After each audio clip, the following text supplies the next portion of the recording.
बोलो जगदम्बे मात की जय। श्री हरि श्री परमात्मने नमः। श्रीमद्वैपायन मुनि वेद व्यास प्रणीत महाभागवत देवी पुराण 18वां अध्याय। भगवती गीता के वर्णन में मोक्ष योग का उपदेश। देवी के स्थूल स्वरूपों में 10 महाविद्याओं का वर्णन। इन स्वरूपों की आराधना से मोक्ष की प्राप्ति। अनन्य शरणागति की महिमा। हिमालय बोले, देवी, यदि आपका आश्रय ग्रहण न करने वालों की मुक्ति है ही नहीं, तो कृपा करके मुझे यह बताइए कि मनुष्य किस प्रकार आपकी शरण प्राप्त करे। माता, देह बंधन से छुटकारे के लिए मोक्ष की इच्छा रखने वालों को आपके किस रूप का ध्यान करना चाहिए और आपकी कैसी परम भक्ति करनी चाहिए। श्री पार्वती जी बोली, हजारों मनुष्यों में कोई कोई सिद्धि के लिए प्रयास करता है और सिद्धि के लिए तत्पर उन हजारों लोगों में से कोई कोई ही वस्तुतः मुझे जान पाता है। तात, मुमुक्षुओं की देह बंध से मुक्ति के लिए मेरे निष्कल सूक्ष्म वाणी से परे अत्यंत निर्मल निर्गुण परम ज्योति स्वरूप सर्वव्यापक एकमात्र कारण रूप विकल्प रहित आश्रयहीन और सच्चिदानंद विग्रह वाले स्वरूप का ध्यान करना चाहिए। तात, मैं बुद्धिमानों की सद्बुद्धि हूँ। पर्वतराज, मैं ही पृथ्वी में पवित्र गंध के रूप में विद्यमान हूँ।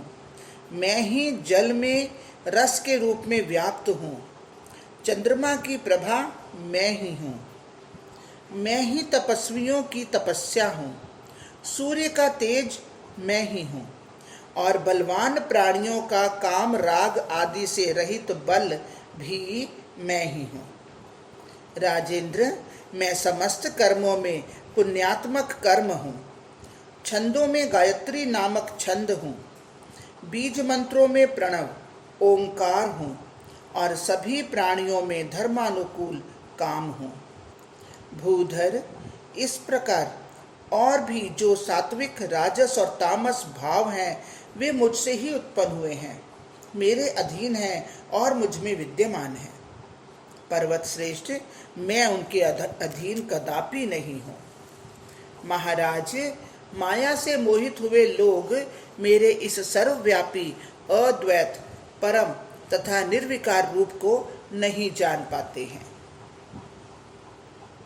किंतु जो लोग भक्ति पूर्वक मेरी उपासना करते हैं वे इस माया को पार कर जाते हैं। ऋक आदि श्रुतियां भी मेरे परम ऐश्वर्य को नहीं जानती हैं। पिताजी, नग श्रेष्ठ, सृष्टि के लिए मैंने ही अपने रूप को स्त्री और पुरुष भेद से 2 भागों में विभक्त किया है। शिव ही प्रधान पुरुष हैं और शिवा ही परम शक्ति हैं। महाराज, तत्वदर्शी योगी जन मुझे ही शिव शक्ति से युक्त ब्रह्म एवं परात्पर तत्व कहते हैं। मैं ब्रह्म रूप से इस चराचर जगत की सृष्टि करती हूँ। परम पुरुष विष्णु रूप होकर इस संपूर्ण विश्व का पालन करती हूँ और अंत में अपनी इच्छा से दुराचारियों के शमन के उद्देश्य से महारुद्र रूप से संहार करती हूँ। इसी तरह महामते, मैं राम आदि रूपों से पृथ्वी पर बार बार अवतार लेकर दानवों का वध करके पुनः पुनः जगत का पालन करती हूँ। तात, मेरा शक्त्यात्मक रूप ही प्रधान है, क्योंकि अपने स्वरूप में स्थित रहता हुआ पुरुष उसके बिना कुछ भी करने में समर्थ नहीं है। राजेंद्र, मेरे इन काली आदि रूपों को स्थूल रूप जानो। निष्पाप, अपने सूक्ष्म रूप के विषय में मैं आपसे पहले ही बता चुकी हूँ। पर्वत श्रेष्ठ, मेरे स्थूल रूप का ज्ञान किए बिना उस सूक्ष्म रूप का बोध नहीं किया जा सकता, जिसका दर्शन करके प्राणी मोक्ष का भागी हो जाता है। अतः मोक्ष की कामना वाले प्राणी को पहले मेरे स्थूल रूप का आश्रय लेना चाहिए। मनुष्य को चाहिए कि वह क्रिया योग के द्वारा विधान पूर्वक मेरे उस स्थूल रूपों की उपासना करके ही धीरे धीरे मेरे शाश्वत परम सूक्ष्म रूप का दर्शन करे। हिमालय बोले, माता, आपके स्थूल रूप अनेक प्रकार के हैं। महेश्वरी, उनमें से किस रूप का आश्रय लेकर मनुष्य शीघ्र मोक्ष का भागी बन सकता है? महादेवी, यदि मुझ पर आपकी कृपा हो तो मुझे बताइए। भक्तवत्सले, मैं आपका दास हूं, अतः इस संसार से मुझे मुक्त कीजिए। श्री पार्वती जी बोली, भूधर, मेरे स्थूल रूपों से यह संपूर्ण जगत ही व्याप्त है, फिर भी शीघ्र मुक्ति प्रदान करने वाली मेरी देवी मूर्ति सर्वाधिक आराधनीय है। महामते, वे देवी भी मुक्तिदायिनी 10 महाविद्या नाम से अनेक स्वरूपों वाली हैं। महाराज, मुझसे उनके नाम सुन लीजिए।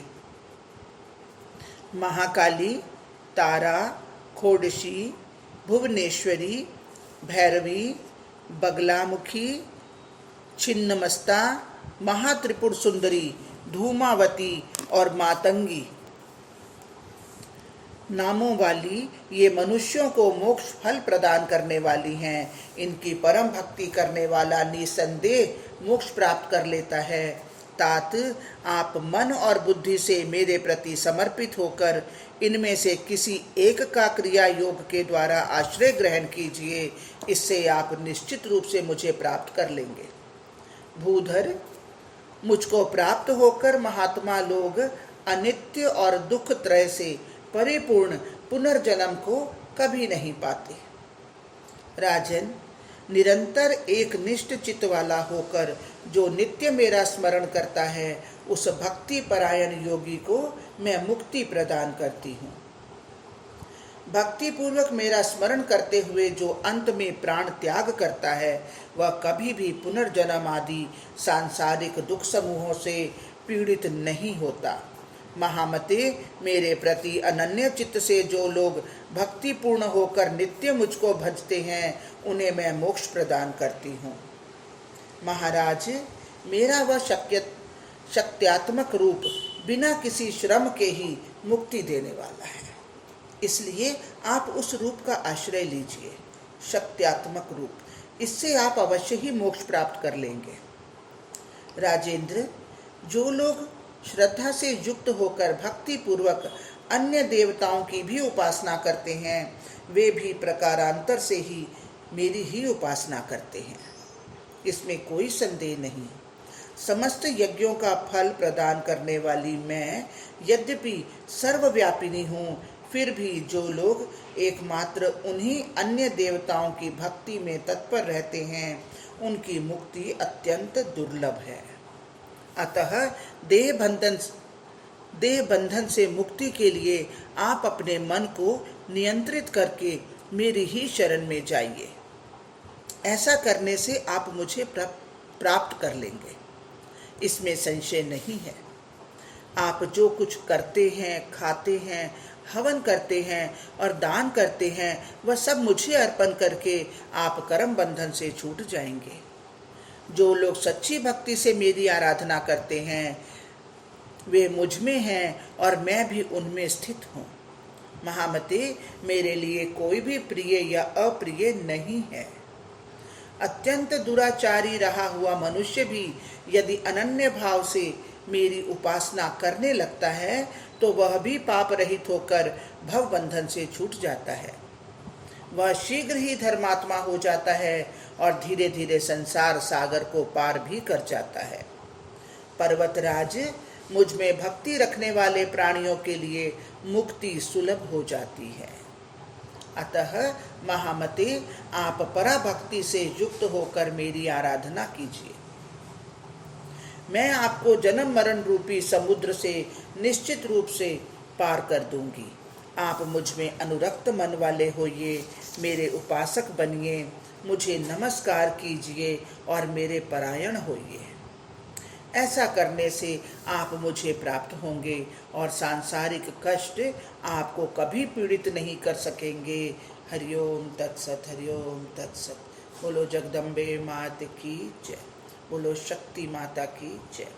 इस प्रकार श्री महाभागवत महापुराण के अंतर्गत श्री भगवती गीतोपनिषद में ब्रह्म विद्या योग शास्त्र के अंतर्गत श्री पार्वती हिमालय संवाद में मोक्ष योगोपदेश वर्णन नामक 18वां अध्याय पूर्ण हुआ। बोलो कृष्ण बलदेव की जय। हे महामाया, ये पाठ पढ़ने में, सुनने में, सोचने में, समझने में जहाँ भी कहीं कोई त्रुटि हुई हो उसके लिए हम क्षमा प्रार्थी हैं माँ। जो कुछ पढ़ा गया, सुना गया, सोचा गया, समझा गया, सब कुछ श्री कृष्ण अर्पणमस्तु। हे कृष्ण, आप इसे स्वीकार करें। जय जय श्री राधे, जय जय श्री राधे, जय जय